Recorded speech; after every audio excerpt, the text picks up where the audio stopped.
Welcome to the Commercial Real Estate Academy podcast, the podcast dedicated to simplifying the commercial real estate industry for the masses. Each week, we sit down with industry experts to dissect the many facets of commercial real estate and extract valuable lessons you can apply to your business. Whether you're a new or seasoned business owner or investor, the Commercial Real Estate Academy podcast will be your go-to resource for all your commercial real estate needs. Now, here are your hosts, Raphael Collazo and Jeff Walston. Welcome to the Commercial Real Estate Academy podcast. I'm your host, Raphael Collazo, here with my co-host, Jeff Walston. How's it going, my friend?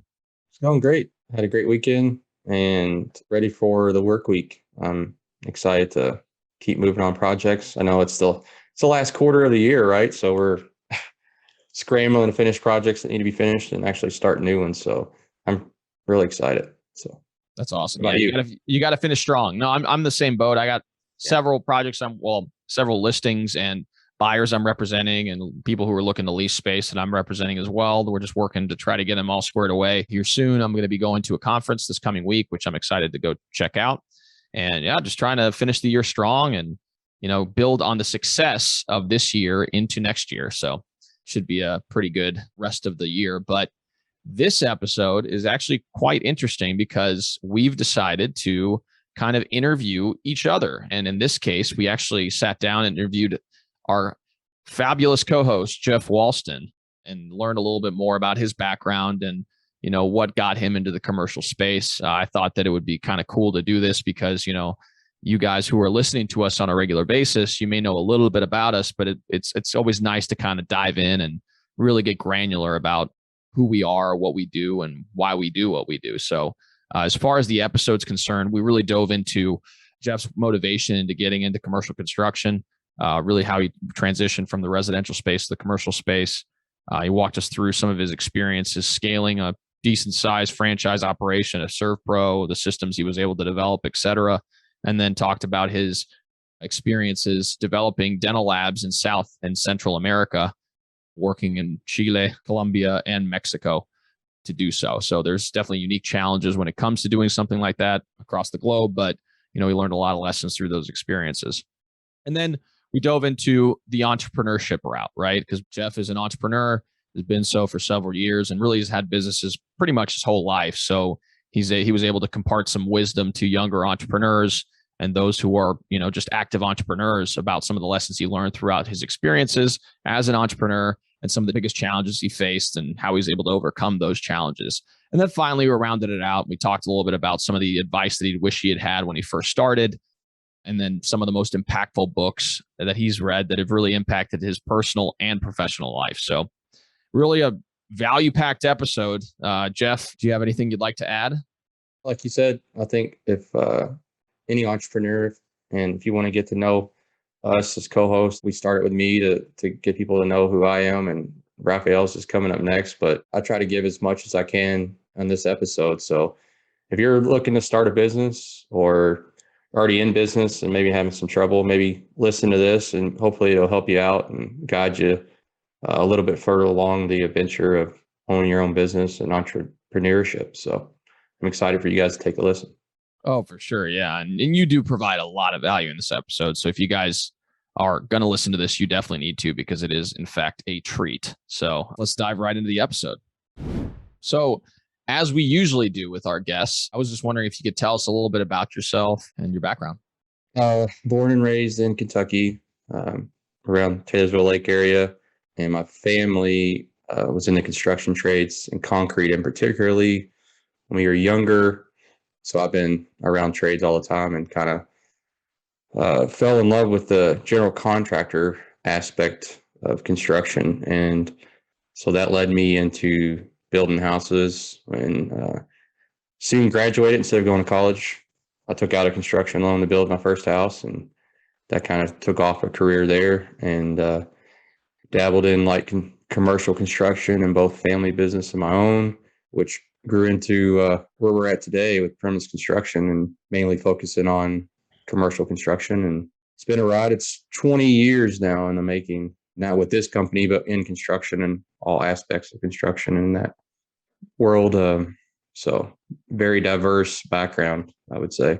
Oh, for sure. And you started so young, like just in the field. And so getting those unique perspectives from an early age and then transitioning into different types of construction, both residential and commercial, has definitely been a benefit. And I'm sure it's helped you a lot as you worked in your business and now you're growing your commercial For sure. construction side. So one thing I wanted to ask you is, you mentioned that when you first got started, after graduating from high school, you started building houses.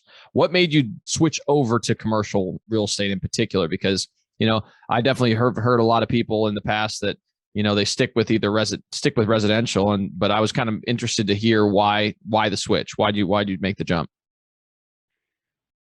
Overall aspect for me is swapping time for money Mhm. aspect, per hour and what it takes to do a commercial. A lot of times the planning process in a commercial job is already taken care of when it comes to an architecture, right? They've already got blueprints and such, and it's figured out exactly what they want it to look like, and all that's already done when a GC gets there most of the time. Whereas in you might get some blueprints to build a house per se, but now you got to go and do all these selections and take that whole process up front and the pre-planning in residential and make sure that the client is happy with what they have. And commercial, I feel like a lot of that's eliminated. Everybody knows what they want at the get-go. You might get the occasional if that, on a job to change it up, but for the most part, um, and then commercial, it's still emotional but a lot less, right? It's like if you're doing a residential remodel, this is where people lay their heads at night, so they get home from a stressful day. And if you're doing a basement remodel, they go down there and, now anxiety and stress is heightened because they're looking at a product that's not finished.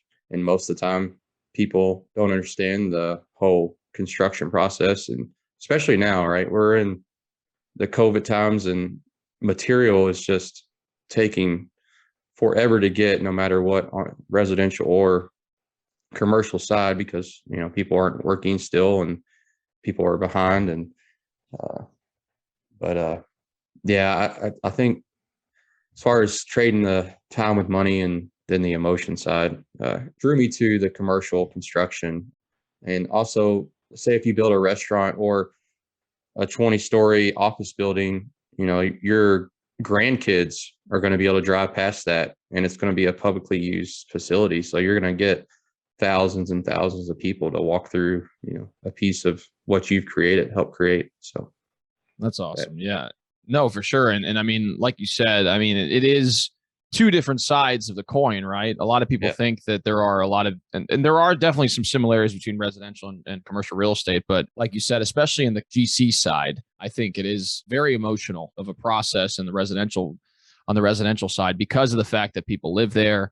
A lot of times, if there's an active work site when they're actually living there, it can add more stress to everything. And like you said, on the commercial front, I also enjoy that, being able to provide something that the community can utilize for a long period of time.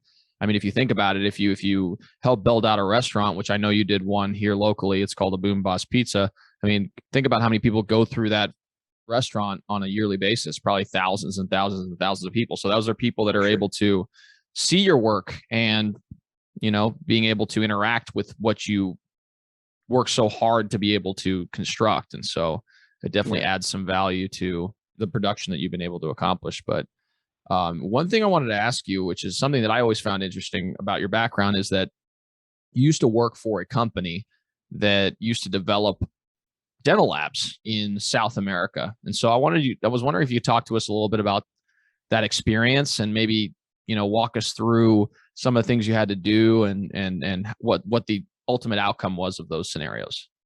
So yeah, that was a Gladwell Dental Lab is one of the largest dental lab corporations in the world, and they hired me on to do the East Coast, but they soon realized that on the East Coast they didn't do their due diligence in some cities, so they already had plans for Central and South America. So they decided if I could do nationally, why not do internationally? So they sent me to Central and South America to open up dental labs because those cities down there are growing rapidly, and they were in need of dental labs. And so, yeah, they sent me down there. We went to Santiago, Chile, and Colombia, Costa Rica, Mexico City, a lot of different places to open up dental labs. And the experience was great. I know for me, going to a city to work was definitely more eye-opening than someone who's just going to a place to vacation, right?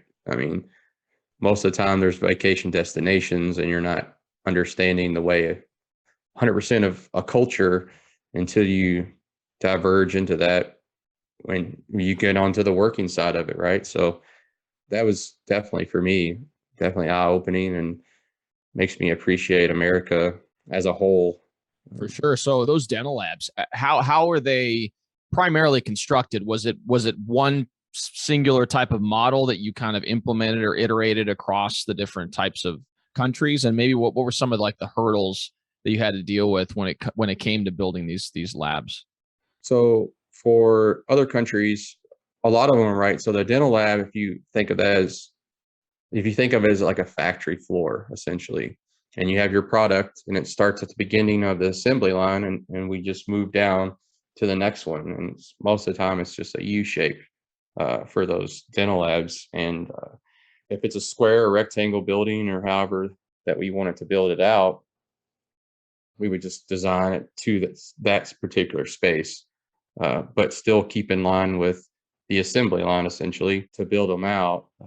The most frustrating and learning curve that I had was shipping things from America to another country. That was a whole nother process, and I was definitely down several notches on a learning curve when it comes to shipping things outside of the US and what it took to go through customs. And for instance, Santiago, Chile, I was already down there getting the lab walls built and all the electrical and plumbing and gas and airlines ran, but all of our cabinetry, all the equipment and everything took 29 days to get from Southern California down to Chile. And that wasn't just the shipping, on a ship. That was because it needed to go through customs and sit there for weeks on end while they went through it piece by piece and to check everything before we could even get it to the labs. And there were some holdups, storms hold up ships and things of that nature. So I think that ended up taking almost 40 days before we actually got our cabinetry and pieces of equipment in there. And the communication between myself and customs and the government down there and everyone, that was a little difficult because, they're making you jump through hoops, which they should. And so that was the learning process that I had to go through, and that was my biggest hurdle, was just the whole shipping to the different countries. Oh, for sure. And again, that's as we're starting as evidenced by as we're recording this, we're hopefully at the tail end of the COVID-19 pandemic. But how important supply chain is to everything that happens within the global economy, right? So if one thing gets held up, it's going to hold up a whole nother process, and that causes the timeline to expand and extend. And so that's one thing that's kind of interesting, obviously, with something that like what you do, is that certain things have to be done before other things can take place. And, if one other thing of the process gets held up that needs to be done before another process can take place, that literally expands the entire time horizon of the project significantly. So that's why, I'm sure now, having gone through that experience, I mean, obviously here locally, it's probably a little bit easier to be able to deal with sourcing products outside of COVID, obviously, but compared to what you had to deal with in Santiago. But now I bet you have a brand new appreciation for making sure that you have the proper timelines about when supplies can be on site in order to now complete the project in a timely manner. So. Oh, for sure. So one of the greatest things that I learned from that whole process and that adventure was being able to go outside of the supply chain and go straight to the manufacturer and call someone there and hold them responsible for when they're going to make the product, release the product, and get it on the road, and then being able to map out. So that experience actually, I think, gave me a leg up on a lot of people, because I know some contractors that's never done that before, that's around here. They're just used to calling someone at the supply house and saying, "Hey, where's my product?" And then those people there at the supply house is now calling the shipping companies, but they may or may not even call manufacturers, or now they actually are. So you're getting a better understanding of how long it takes the process of creating something and then getting it shipped out the door. So I think I was ahead of most GCs when it came to being prepared for COVID when it come to that aspect.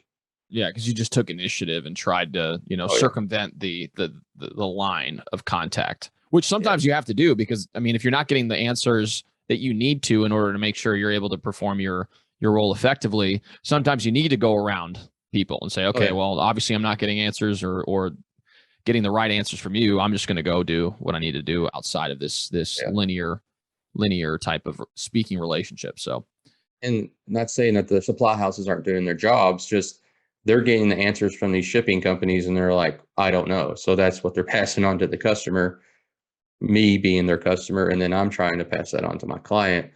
And once it gets to the client, typically, I don't know is, not a good they answer. don't accept. Yeah. Mm-hmm. So I have to take it upon myself to call all the way to the manufacturer and say what's going on. And a lot of times what it is they've been short people. So they might be doing 1,000 units per day prior, and now they're only doing 250.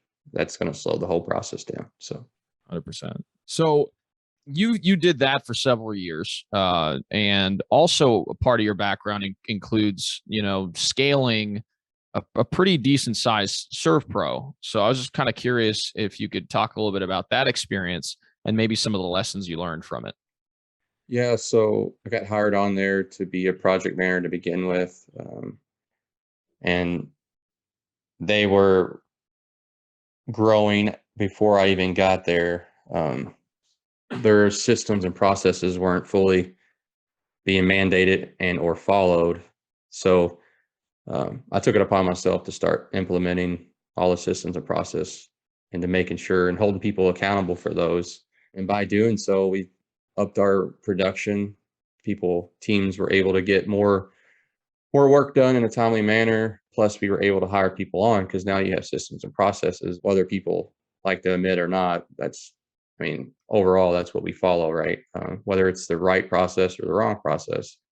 But at the end of the day, it's nice to have a roadmap to get you where you're going. And so I start holding people accountable and start running the operations side of that ServPro. And we really grew that into I wouldn't say I didn't make it to what it is today, but to it was one of the largest ones at the time when I was leaving.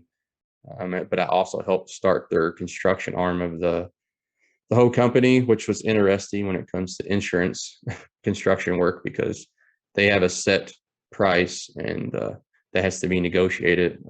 So it was a lot of contractual back and forth, a lot of phone calls to figure out how to get a job done that required more money than that they were willing to allow.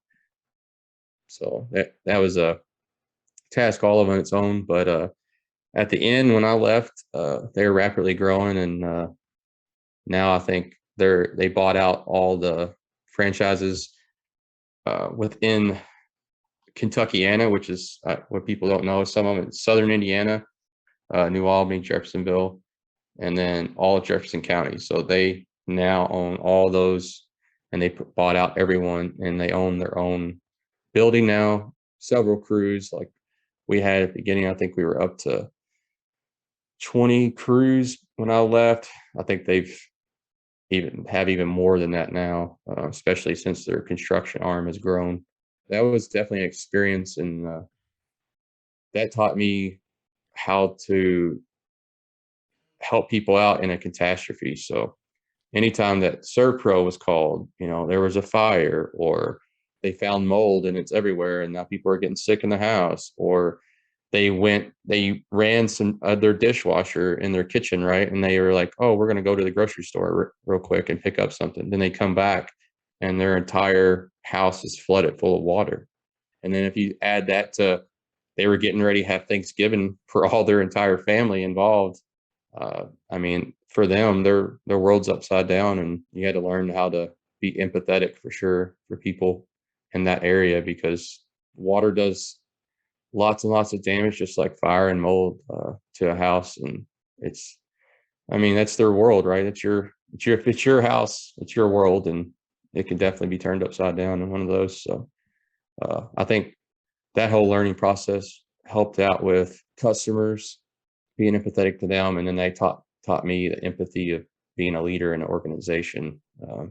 Because the guys that work there, the men and women that work there, they worked sometimes 80, 90 hours a week, because if a storm came in and flooded 500 homes in Jefferson County, these guys were working around the clock to try to remediate all of that for everyone and try to make as many people as they can take care of them. So yeah, and I think one of the important lessons that you kind of shared is whenever you try to scale any type of organization, it requires systems and processes to be in place, because there's always, if you have too much variability within the processes, you don't get a consistent product.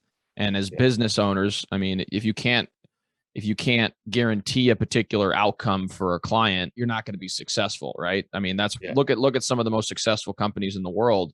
They provide a consistent experience, a consistent product on a regular basis. And so I think that was a great help of what you just mentioned is incorporating process design within your day-to-day operations. And then obviously accountability is another big piece, because if you don't inspect what you expect and then hold people accountable to reach those metrics, then it doesn't really matter, right? Because the organization's not going to grow and succeed because the results don't matter. So having that wherewithal and saying, okay, we've documented the processes. We now have a clear understanding of where we want to be and how we want to get there. And then now it's like, we got to get there. And if you fall short, I'm going to tell you you're going to fall short. And then we're going to continue to try to improve and grow and expand. But if you continue to fall short, after a while, you got to start reevaluating whether or not that relationship needs to maintain itself. So, I mean, again, that's just leadership 101 and management in particular. So that's a pretty unique experience you got there. So when you were at ServPro, you had the experience at ServPro, you had the experience developing dental labs in South America, and then you decide to take the leap of faith into entrepreneurship, which is a pretty scary experience. I mean, I've done it and you've done it, and I know plenty of people that have done it in the past. So can you tell us a little bit about that decision to make the leap of faith? And then from there, what are some of the biggest challenges you've faced thus far? I've kind of always owned a company while working for someone else. It's always been in me. But this one particularly, I was on a contractual agreement with the dental lab, and that was ending. And so I was wanting to come back home to be with my kids. So I went around to several companies, other GCs here in Louisville, and spoke with them.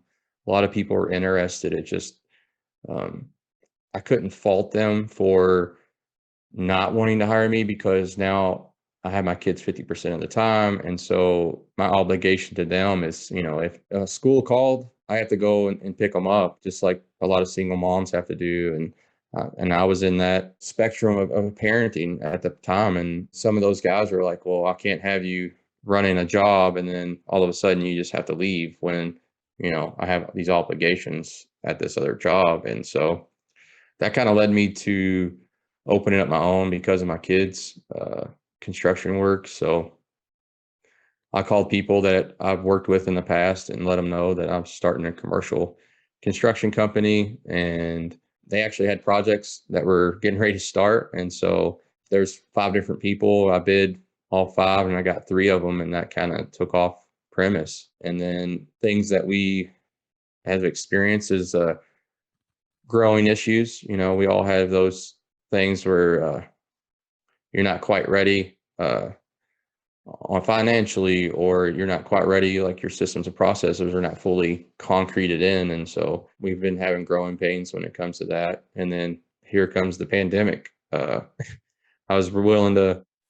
We had several guys working for us pre-COVID, and actually I had to let them go because a lot of my projects were restaurant based. And so those projects went on the back burner for people, which I couldn't blame them, because that's just how the pandemic went. Nobody knew this was coming. So I let a lot of them go. So now we are hiring back slowly, cautiously, and taking our time to who we hire. We're trying to build not only a company, but a family-oriented company to boot. And it's one of those things that you definitely have to be cautious of who you hire, because I want them to be able to understand that, with us, we value our customer just as much as ourselves, but our employees, ultimately, we take care of them, and that's what we want to continuously do for people. And so that's kind of where we're at now, and going great overall. But like any other company, there's always growing pains and just pains in general, hiccups that you go through. But yeah, we're doing great, and I can't wait to keep building the legacy and moving on with it. So. Oh, for sure. Yeah. And it's a constant learning experience. What it is really. I mean, and again, you have to always continually evolve as a person in order to make sure that your business is able to succeed. And I think one of the biggest things that I learned outside of, W-2 employment is the consistency of cash flow, right? Cash flow is king in business. And I know we talked about the book Profit First, and I recommended that book to you a while back because it really was like an eye-opening type of book for me, and I'm sure as for you as well, because in entrepreneurship, cash flow is not consistent. It depends, right? You could have accounts receivable of $250,000, but if you can't collect on that, you could be out of business pretty quickly. So it's like one of those things where being able to effectively manage the cash as your business receives it over a period of the course of the year is really what can help you scale your business consistently and grow in a healthy manner. Because I've met a lot of people that have been in business where they do very well early on, and they receive money within their business and they spend it faster than they make it. And then one hiccup and the business goes out of business, even though they did a significant amount of revenue. And from what you would look at from the outside looking in, you'd say, oh, wow, that business is doing really well because, they're making a ton of money. But again, cash flow is really what dictates whether businesses succeed or not. And if you don't manage your cash well, then, you run the risk of making a mistake. And if mistake compounds upon itself, then it could cause your business to go under. So it's one of those things where, it is scary. It's a scary proposition, especially when you go from consistent income to not consistent income. And that's even further compounded by the fact that we are in a business that was heavily affected by COVID. I'm in commercial brokerage, and, all my clients, most of my clients, when COVID hit, they're like, oh, I think we're going to wait. And it's like, I didn't do anything for like 2 months or 3 months. I was just sitting on my hands like, okay, well, not much I can do. So you just kind of have to weather the storm. But I think you obviously made a good decision, and I'm excited to see your growth over the next couple of years with your business, and hopefully as well with our development company. But yeah. So, what advice would you give to someone? So let's say that you're sitting across the table from someone who's maybe 20, 21, 22, and they've always loved construction, in particular on the commercial end, but they're looking to get into like the GC space or some sort of development or start a development company. What type of advice would you give them? Take some business classes. It all sounds great. Collect money, put it in the bank, spend that money to make more money with projects and material purchasing and things of that nature. But really sit down and learn business. The construction world don't teach most people that. And you can take it from me. I've had several businesses over the years, and that's actually how I've learned business. But that cost me a lot of time, a lot of money, when you could just simply go take a couple classes and learn. Like Raphael was saying, cash flow. Cash flow is king when it comes to most businesses, and particularly construction. For me, it's a roller coaster ride. Cash flow, you could be high up on that roller coaster, and then, well, okay, now I'm spending all this money on other projects, and it's going out towards material and labor and payroll, and then all of a sudden you're like, whoa, what happened to all my money? So if you don't fully grasp that going into it, you're not going to make it. And so to take a couple classes, like Raphael said, read the book Profit First. That was a huge one for me to help me better understand cash flow and just start getting into those good habits. And if you can do that before you start the business and get into those good habits, I think that you're going to go far and you're going to last the long haul. Because you just look at statistics, right? Most construction companies don't make it past 3 years, and then it just keeps going. Like people that pass 5-year mark, and then there's only a very, very, very small percentage that go the 10-year mark. And those guys are the ones who are like, all right, I need to learn business. And that's what I need to, focus on. Sales, marketing, the full aspect of that. You might be extremely good at what you do in construction, and I commend you for that. That is an amazing feat, but there's so much more to owning your own construction business. That's just, I would say 20% of a construction business, for sure. And we both know that you know that, but you need to learn the other 80%, and that's take a few classes, speak to other people, just ask questions. What did they go through? What do they wish they would know? And don't be scared to ask questions. I know that's it took me quite a while. I think, I would rather learn it from a book than ask the question when I first started out. But now I wish I just went ahead and just asked the person across the table from me, like, hey, what would you do? And just, write all those questions down and try to find the answers.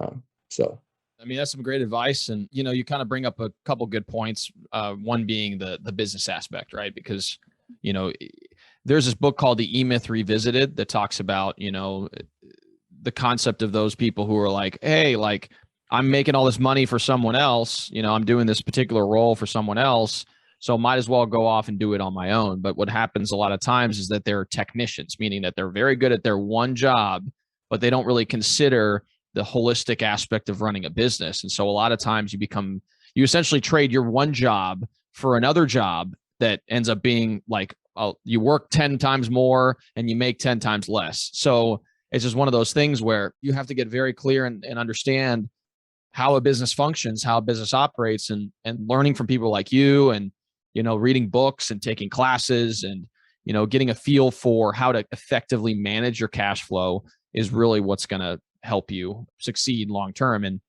in any business, I mean, there's a dropout rate, and if you can make it the 10-year mark, your piece of the pie is probably going to be pretty sizable, Yes. Because you're going to outlast a lot of your competitors. And at that point, you have your value propositions pretty significant because you have a significant amount of experience and you have a lot of projects that you can probably reference as far as the different things that you've been able to accomplish. And so really it's all downhill from there. You're really able to compound the growth and value as long as you're able to effectively manage systems and continue to, delegate responsibility down the chain of command, and, also make sure that the systems that are in place are good and you hold people accountable to reaching results. So those are all great pieces of advice. That's awesome. All right. So as you know, we usually have a few questions we like to ask our guest at the end of the podcast to get a feel for what type of content they like and everything else. And one of the questions we love asking is, what's the most impactful book that you've ever read? Rich Dad, Poor Dad. I know a lot of our guests have said that's one for sure that's been pretty impactful when it comes to my life, actually. For business, I have enjoyed Profit First, like you were saying. That's really helped me understand the full aspect of the cash flow beast. Yeah, there's quite a few. Eat That Frog, Brian Tracy. Just finished that. That's been eye-opening for me. When you're a business owner, you're pulled in a million directions, and you might make a huge list of things to do, and you only get to 5 of them. And that's helped me just like, okay, I need to sharpen my pencil here and figure out what's the best plan of attack for the day, and what do I need to get done that's the most beneficial for the business. So that's been pretty impactful. But yeah, I guess I named off 3 there, but for me, that was Rich Dad, Poor Dad, Robert Kiyosaki, right? I read that a long time ago, and that got me interested. I was always entrepreneur at heart and trying to do side jobs and stuff like that, even through high school, and make extra money. And but that really got that going and motivated me to just go completely out on my own. So, and like you said, I think that's one of the most commonly referenced books yeah, on the podcast. And I think one of the great things about that book that I think is great is that it makes the example very simple, and it puts it in a context that anyone can understand. And really, in my opinion, the most valuable lessons in business and life are super simple. You know, the concept of one of the books that I read that changed my life was the compound effect. It's like small, positive actions every single day add up to huge results. That concept is very, very easy to understand. It's like if I do X every day for 5 years, like it's going to be ridiculous the amount of the results you do. And, you know, he provided some, you know, unique examples within the book that kind of illustrated his point. But those simple business lessons, those simple life lessons, everyone out there is always trying to look for the next new thing, you know, the most flashy and, you know, next business lesson that's going to be, you know, 10x their business overnight. But all it really comes down to is just be consistent and make improvements every day.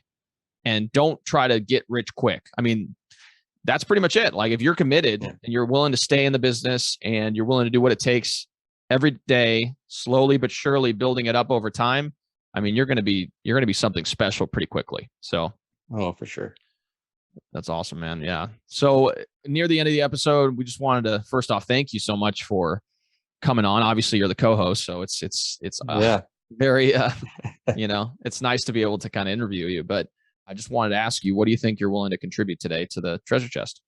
I think I'm going to send in, it's a top 10 questions to ask commercial GC, but you'll be able to use that for any contractor, really. There might be a couple on there that doesn't relate to residential and or a subcontractor, but it's definitely questions that you should ask any contractor. So I'll give that list. And I think that'll give some value to people out there if they're looking to hire someone for a project they might have coming up. So for sure. Yeah, no, I think that'd be great. And again, it's one of those things where, you know, a lot of times you just don't know the questions to ask. And especially with something that involves, it's probably going to involve quite a bit of capital if you're doing some sort of build out or ground up construction, and you're going to be utilizing the services of a commercial general contractor. Having a list of questions to reference, I think would be of extreme value to our listeners. So for sure. Thanks so much, Jeff. All right. Well, first off, thank you for being our guest and our co-host and just an awesome individual overall. So if people wanted to get in contact with you and learn a little bit more about you, what's the best way for them to do that? Probably email. If you guys are listening out there, it's Jeff Walston at premisconstruction.com. You can give me a shout. I'd be happy to speak with you through email form. And then if there needs to be a call or something, we can go from there. But you can also reach out through our website, you know, www.premisconstruction.com. Got YouTube channel. I'm on LinkedIn. We're on Facebook. We're on Instagram. So any of the social media, minus Twitter, we're not on Twitter anymore.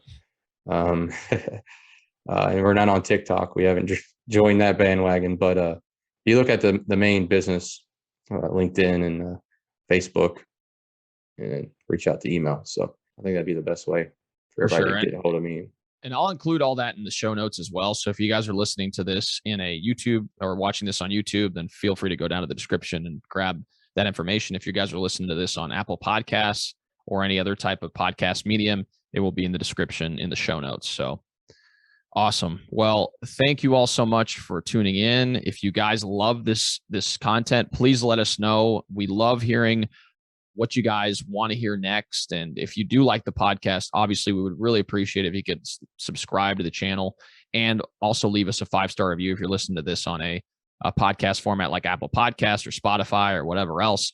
It really helps with the algorithms to make sure that this message reaches a broad range of individuals, and it gives us the opportunity to invite great guests to come on and talk a little bit about different types of commercial real estate concepts. So again, thank you all for stopping by, and we'll see you all next time.